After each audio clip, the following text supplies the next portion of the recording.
C'est un récit personnel qui témoigne à la fois des quelques bienfaits et des nombreux ravages d'un des réseaux sociaux les plus populaires au monde, particulièrement auprès des journalistes, Twitter. Formidable terrain d'expression devenu en partie un champ de boue, un lieu virtuel où les injures, les menaces sont devenues légion, un lieu également où se diffusent de fausses informations pouvant mettre en danger la démocratie. En tout cas, c'est votre thèse. Bonjour Samuel Laurent. Bonjour. Vous êtes l'auteur de ce récit « J'ai vu naître le monstre », livre publié aux Arènes. Le monstre, c'est Twitter, ce réseau que vous connaissez bien. Vous avez ouvert un compte dès son lancement en France, c'était en 2008. Vous étiez alors journaliste web pour le Figaro, puis vous avez continué à l'utiliser de plus en plus, même quand vous êtes parti pour le journal Le Monde, pour qui vous travaillez encore. Avant de parler de votre livre et de ce qu'il contient, je voudrais avoir votre réaction à une nouvelle polémique liée à Twitter et dont on vient de parler dans le journal des médias d'Antoine Janton. Un candidat de The Voice a été écarté de l'émission pour des tweets racistes et homophobes écrits quand il avait 17 ans, il y a 4 ans, il en a 21 aujourd'hui, et exhumé ces tweets par des internautes. Qu'est-ce que cette affaire dit de Twitter, si tant est qu'elle dise quelque chose de Twitter aujourd'hui? Elle dit beaucoup de choses de Twitter. Elle dit déjà sa place centrale aujourd'hui effectivement dans l'actualité. C'est-à-dire qu'il suffit de mesurer, ça c'est un cas, mais je suis sûr qu'aujourd'hui si on fait le tri dans les informations de la journée, énormément se sont sinon déclenchés sur Twitter, en tout cas se passent en partie sur Twitter. La polémique en ce moment par exemple sur les cantines végétariennes à Lyon ou celle sur l'islamo-gauchisme entre guillemets, ce sont des choses qui s'expriment sur Twitter et c'est bien la preuve que ce réseau, il a une place centrale aujourd'hui dans le débat public et une place qui sans doute est un peu disproportionnée. Et sur ce candidat-là, ça dit autre chose, ça dit aussi le côté implacable des réseaux sociaux qui sont effectivement terribles parce que c'est une forme d'écriture éphémère, Twitter, en tout cas ça devrait l'être. Vous êtes là, vous écrivez un petit truc de 180 signes, d'autant plus quand vous avez 17 ans que vous êtes adolescent, mais 10 ans après on peut retrouver ces archives et vous les remettre en face de la figure avec des conséquences parfois graves. C'est pas la première fois que ça arrive, hein. Il y avait eu le cas de Ménel il y a quelques années également dans The Voice, dont on avait exhumé aussi des posts Facebook pour le coup. C'était elle-même qui avait décidé de quitter l'émission, oui, à la différence de The Vivi, ce rappeur-là. Et aussi, ça pose aussi une autre question, c'est quand il écrit ses tweets, il a 17 ans et la loi n'est pas la même suivant qu'on est ou non majeur ou mineur.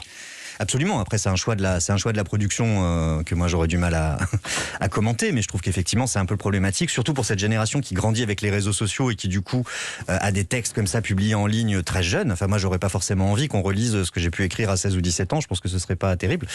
J'aurais surtout honte, je pense. Mais je pense pas avoir écrit des trucs racistes. Mais pour les avoir lus, je vais pas les répéter ici, mais c'était spécialement homophobe, avec même des appels au viol. C'est quasiment indécent à lire. Alors on va parler de votre livre, Samuel Laurent. J'ai vu naître le monstre. Naître mais pas grandir. Est-ce qu'il est en train de grandir ce monstre Twitter ? Il est en train, en tout cas il a atteint une espèce de maturité qui en fait vraiment le centre aujourd'hui, on l'a bien vu avec Trump notamment récemment, le centre de l'expression et du débat public, ce qui est quand même un problème parce que Twitter c'est une entreprise qui est là pour gagner de l'argent. Pour gagner cet argent, son but c'est pas de faire des débats de la meilleure qualité possible, c'est de capter l'attention des gens le plus possible pour qu'on y soit le plus possible. Ce qu'on appelle l'économie de l'attention. Et du coup, vous êtes effectivement dans un système où Twitter favorise beaucoup parce que c'est une expression brève, parce que c'est en temps réel, etc. Les clashs, les camps, la culture de l'opposition en fait frontale et de la bagarre quelque part. Je vais pas dire que c'était mieux avant, mais c'était pas comme ça au début. Vous êtes sur Twitter depuis quand ? Depuis 2008, donc depuis presque les débuts en France. Vous y êtes inscrit pour quelle raison ? Au départ, je voulais... parce que c'était votre métier ? Parce que c'était mon métier, parce que c'était ma génération que je m'intéressais à la technologie. Et puis à l'époque, pour les rédacteurs, moi j'ai commencé sur le web, c'est vrai qu'on était devant un écran la plupart du temps. C'était aussi un moyen, une récréation, un moyen de communiquer avec d'autres gens, de faire des blagues, de s'amuser. Et il y avait un peu un esprit au début de Twitter, un peu potache, un peu rigolo, de gens un peu d'entre-soi. Et puis rapidement, c'est devenu un réseau beaucoup plus politique, notamment en 2000, quand il y a eu la campagne de 2012, avec beaucoup de militants qui sont arrivés dessus, et c'est devenu quelque chose de beaucoup plus sérieux, qui est devenu de plus en plus sérieux et de plus en plus le royaume des gens qui ont des choses à dire, des indignés, des militants, des gens qui protestent. Et à la fois, ça devient ça aussi, parce qu'il y a énormément de journalistes dessus, donc c'est vrai que vous avez toutes les chances d'être entendus si vous vous exprimez sur Twitter, beaucoup plus que sur une autre plateforme. Et puis les politiques aussi sont venus en masse sur Twitter, parce que ça leur permet ils publient plus de communiqués de presse aujourd'hui, ils publient des tweets, mais du coup, eux aussi, vous pouvez les toucher beaucoup plus facilement que Facebook, par exemple. Avec Nadine Morano qui a confondu, Christine Boutin qui a confondu hier Jésus sur la croix avec Jésus le footballeur. C'était assez magnifique. Oui. Twitter fut un plaisir, une drogue, écrivez-vous. Comment êtes-vous passé du plaisir à l'addiction ? Je pense que le problème, c'est que Twitter est addictif, c'est-à-dire que sur Twitter, le jeu, c'est d'avoir un message partagé, de se faire en sorte que le message qu'on écrit soit le plus partagé possible.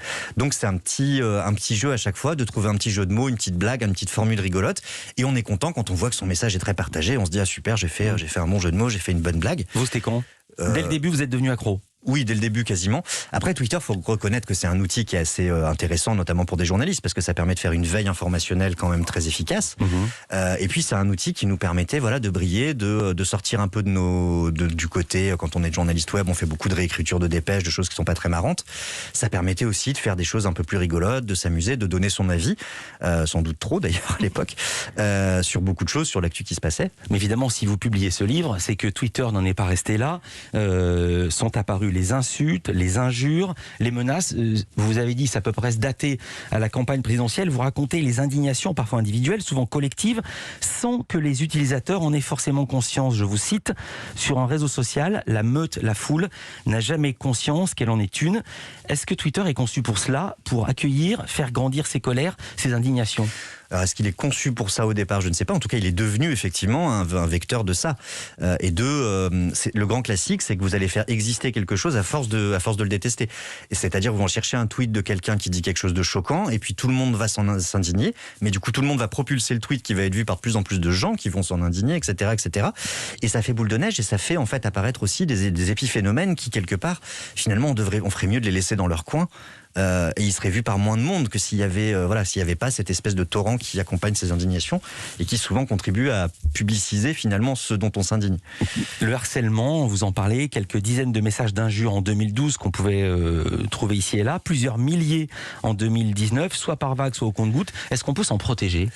On peut s'en protéger en s'exprimant moins. Après, moi, les derniers harcèlements que je raconte, donc en 2019, ceux qui ont fait que j'ai quasiment arrêté ce réseau, en tout cas arrêté de m'y exprimer, c'est vrai que je m'exprimais déjà plus beaucoup, quoi. C'était pas suite à des tweets que j'avais pu faire où je donnais mon avis, c'était vraiment suite à des articles qui avaient déplu, en l'occurrence aux partisans de la majorité LREM, qui nous sont tombés dessus par vagues, effectivement, de centaines et sur des semaines.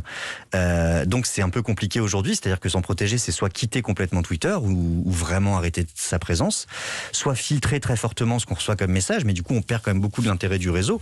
Ça devient vraiment une machine à publier juste des communiqués ou à dire j'ai fait tel article, faire un peu de pub. Donc ça perd un peu de son charme, quoi. C'est-à-dire que l'objet même de Twitter, c'est quand même pas ça. Vous n'avez pas arrêté totalement Twitter ? Je continue à le regarder beaucoup parce que malheureusement ou heureusement, c'est encore une fois très difficile pour un journaliste de pas y être. Je veux dire le sens de ma question. Je veux dire le sens de ma question. Vous écrivez quitter Twitter, c'est un peu comme arrêter de fumer. Il faut s'y reprendre à plusieurs fois. Je vais pas vous demander à combien de paquets vous êtes par jour, mais vous pourriez aussi créer un compte sous un autre nom que le vôtre. Tout à fait, ouais. Alors après, maintenant, moi, ça fait presque 2 ans maintenant que je m'y exprime plus du tout, donc je suis j'ai relativement plus eu de polémique. Mais c'est vrai que je pourrais complètement fermer mon compte et me créer un compte anonyme et me contenter de ça. Bon, je continue avec le mien parce que ça me permet aussi de faire un peu de pub sur mes articles de temps à autre, hein, mais c'est vraiment minimal. Et pour votre livre publié aux Arènes, j'ai vu naître le monstre, sous-titré Twitter va-t-il tuer la démocratie ? Quel déclic ? Qu'est-ce qui vous a fait vraiment arrêter Twitter ? On en parle juste après ça avec Samuel Laurent. À tout de suite. En compagnie de Samuel Laurent, journaliste au Monde, ex-journaliste média au Figaro. Il écrit ce livre aux éditions des Arènes. J'ai vu naître le monstre. C'est sous-titré Twitter va-t-il tuer la démocratie ? Vous avez quitté Twitter, pas tout à fait quitté, mais vous êtes vraiment mis en recul. Et le déclic pour vous, ce fut le 2 mai 2019. C'est au lendemain d'un incident lors de la manifestation du 1er mai à Paris. Des manifestants étaient entrés dans l'enceinte de l'hôpital de la Pitié-Salpêtrière. Le ministre de l'Intérieur de l'époque parle d'une attaque. C'en était pas une. C'était, son nom m'échappe à l'instant, Christophe Castaner. Et vous décidez d'enquêter pour comprendre ce qui s'était passé. Vous le faites en direct, c'est-à-dire que vous racontez sur Twitter ce que vous découvrez au cours de vos recherches. Et là, avalanche d'injures. Oui, alors ce qui est intéressant, c'est qu'on est vraiment dans cette bataille de récits qui peut se construire sur Twitter aujourd'hui. C'est-à-dire que vous avez, donc à l'époque, moi je dirigeais les Décodeurs, qui est un service qui fait de la vérification factuelle. Tout le monde affirme, les partisans de la majorité et notamment le ministre disent les manifestants sont rentrés dans l'hôpital, ont mis en danger les patients, ce qui est faux. En fait, ils sont rentrés dans la cour, c'est immense, la Pitié-Salpêtrière, et il y a quelques personnes qui se sont réfugiées dans un bout de cour sans jamais rentrer dans un bâtiment. Et les partisans de la majorité vont alimenter ce récit du ministre en essayant de construire quelque chose sur ces manifestants violents qui sont rentrés dans l'hôpital. Et quand on leur donne tort et qu'on dit non, c'est pas ce qui s'est passé, ils sont pas contents. Donc ils viennent nous le dire de manière assez virulente. Et puis on se décide, parce que ça fait un moment qu'on a ce problème de militants très virulents pour la majorité, qu'on a vu apparaître avec les Gilets jaunes, d'enquêter sur eux. Et c'est ça en fait qui va les rendre complètement fous, c'est que je vais me mettre à enquêter sur le fait qu'il y a en amont de ces groupes une organisation. Ils vont sur des groupes privés, sur des messageries comme Telegram, et ils se coordonnent, ils se donnent des cibles, ils se disent tiens aujourd'hui il faut qu'on vise machin ou il faut qu'on vise truc parce qu'il a dit tel Voilà, c'est ce qu'ils appellent de la riposte. C'est informel ou c'est organisé à l'intérieur même d'un parti? Non, c'est organisé à l'intérieur même de LREM et je tombe sur des groupes où il y a des députés comme Aurore Berger qui participent, où l'idée c'est de piloter ce qu'ils appellent donc la riposte, donc d'aller notamment cibler des journalistes qui disent des choses qui leur déplaisent. Et alors là, ils disent quoi sur vous? Et là, sur moi, ça devient... Parce qu'ils ne se contentent pas de dire votre information est fausse. Non, évidemment. Donc, ils disent sur moi que je suis vendu, que je suis pourri, que je suis mélanchoniste, que je suis séditieux, que je suis un mauvais journaliste. Et puis surtout, ça dure. Et c'est dans des volumes que j'ai rarement connus. C'est-à-dire que j'ai connu, c'est pas la première fois que je me fais harceler sur Twitter en 2019, évidemment, en y étant depuis bientôt 10 ans. J'ai déjà eu des militants d'extrême droite, d'extrême gauche qui me sont tombés dessus, mais c'est vrai que jamais avec autant d'ampleur, jamais autant de tweets. Je compte que notamment sur une journée, je crois que j'en arrivais à plus de 6000 mentions qui me tombent dessus de la part de partisans de la majorité. Parce que c'est des gens qui aussi multiplient les comptes pour faire masse, ont des techniques comme ça et c'est vraiment du harcèlement qui devient du coup pénible à vivre en fait. C'est vraiment... Jusqu'à quel point? Jusqu'au point où je finis par en faire un mini burn-out, où vraiment j'en peux plus, j'en ai marre. Je fais une crise de colique néphrétique, un calcul rénal, qui est un classique qui paraît des gens stressés, des hommes stressés précisément. Ouais. Et je dois prendre quelques jours d'arrêt maladie parce que je suis vraiment au bout du rouleau par rapport à ces histoires, quoi.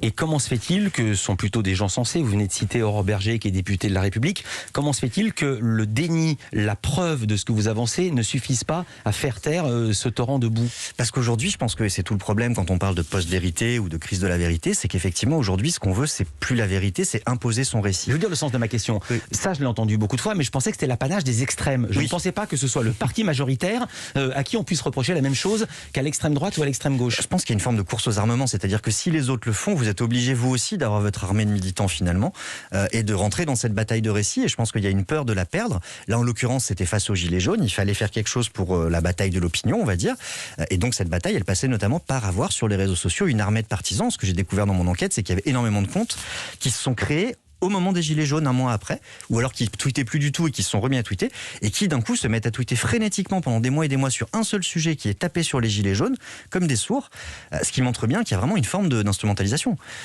Ce sont les mêmes textes, ce sont des copier-coller, ou est-ce que chacun réécrit sa petite version? Il y a des éléments de langage, on voit apparaître des éléments de langage communs. Il y avait notamment une image de manifestants qui étaient montés sur une guérite de l'hôpital qui m'a été envoyée des dizaines de fois par des dizaines de comptes différents en quelques minutes, ce qui montre bien qu'il y avait une organisation en amont. Et il y a clairement vraiment des éléments de langage, c'est-à-dire qu'ils peuvent les adapter à leur sauce, ils copient-collent pas forcément texto, mais on voit bien qu'en amont, il y a des groupes sur lesquels ça s'organise. Voilà, et comme on parle ici avec un masque, je précise, vous avez bien dit des dizaines de comptes. Oui, tout à fait. Qui vous l'envoyez.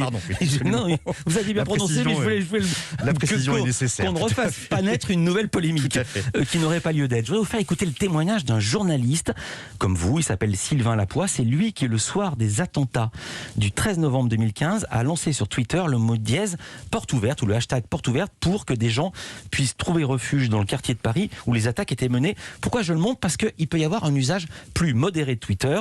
Sylvain Lapoix était l'invité d'Europe 1, 8 jours après, et voici ce qu'il disait de Twitter. Fondamentalement, il y a une confusion qui est souvent faite, c'est qu'on considère qu'on va sur Twitter par défaut, alors qu'en fait non, c'est par qualité, c'est parce que c'est un endroit où on peut parler à n'importe qui. Quand on cherche de la solidarité, quand on est égaré dans une ville qu'on ne connaît pas, ou en panique tout simplement, on va trouver et on va envoyer un message à n'importe qui. Et ce n'importe qui, c'est des centaines de milliers de personnes. Et là, on a vu s'exprimer absolument tous les sentiments de manière spontanée et justement sans filtre, sans attendre que les médias, les prescripteurs et autres ne choisissent ce qui était valide, légitime ou pas. Donc on a vu de tout. On a vu de la solidarité, on a vu des blagues dès le lendemain et on a vu absolument tous les sentiments qui pouvaient émerger dans ce genre de situation. Pour paraphraser Sylvain Lapoix, s'adresser sans filtre à n'importe qui, ça peut également avoir du bon. Bien sûr, il ne s'agit pas de dire que les réseaux sociaux sont bons à jeter à la poubelle. Si on prend des choses comme MeToo par exemple, c'est vrai que c'est quelque chose de très puissant qui peut libérer une parole, et Twitter pour ça est un outil intéressant, mais encore une fois il est intéressant parce qu'il permet d'interpeller des journalistes, des politiques qui sont tous dessus et qui sont très attentifs à ce qui s'y passe. Donc évidemment c'est des choses qui peuvent être très positives, ça peut être aussi parfois moins, mais toujours est-il que ce qu'il faut voir c'est qu'on donne vraiment une place très centrale à ce réseau dans le débat public, et peut-être trop centrale, notamment c'est une autre réflexion que je soulève dans le livre. Si on n'a pas vu venir les gilets jaunes, c'est peut-être aussi parce qu'ils étaient beaucoup sur Facebook pour s'organiser, et que Facebook, les journalistes ils sont beaucoup moins actifs et surveillent beaucoup moins ce qui s'y passe. Place centrale, quel poste plus éminemment surveillé que la présidence de la République aux États-Unis? Vous consacrez un chapitre à Donald Trump. Le président était un troll, c'est le le titre de ce chapitre, et vous dites qu'avec lui, c'est Twitter et sa culture qui accèdent au pouvoir avec toute la mauvaise foi, toute la hargne, tout le délirium propre au réseau social. Pourquoi est-ce que Twitter a attendu la toute fin de son mandat pour réagir? Parce que je précise que le réseau a d'abord signalé certains tweets l'automne dernier avant de suspendre le compte de Trump seulement le mois dernier.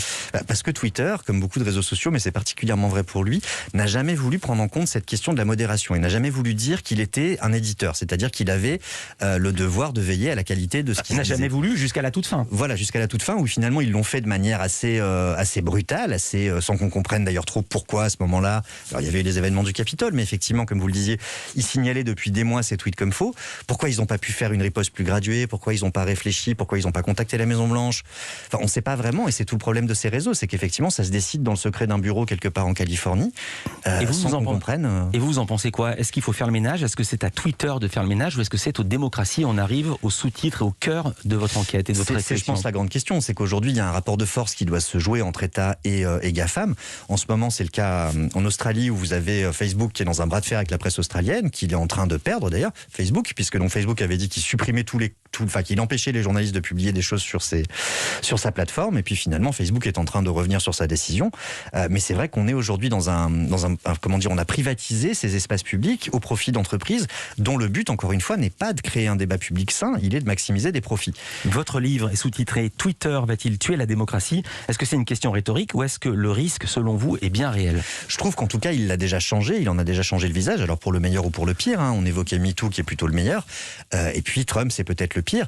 Ce qu'il ne faut pas oublier, c'est que ces espaces sont totalement sujets à manipulation, donc ça peut être par des partisans de la majorité, mais ça peut être dans d'autres cas par des puissances étrangères, et par des lobbies industriels, etc. Il y a le cas, par exemple, sur le glyphosate, on a pu démontrer qu'il y avait des comptes qui agissaient pour le compte de lobby, ou qui arrivaient à entraîner des communautés pour aller défendre le glyphosate coûte que coûte.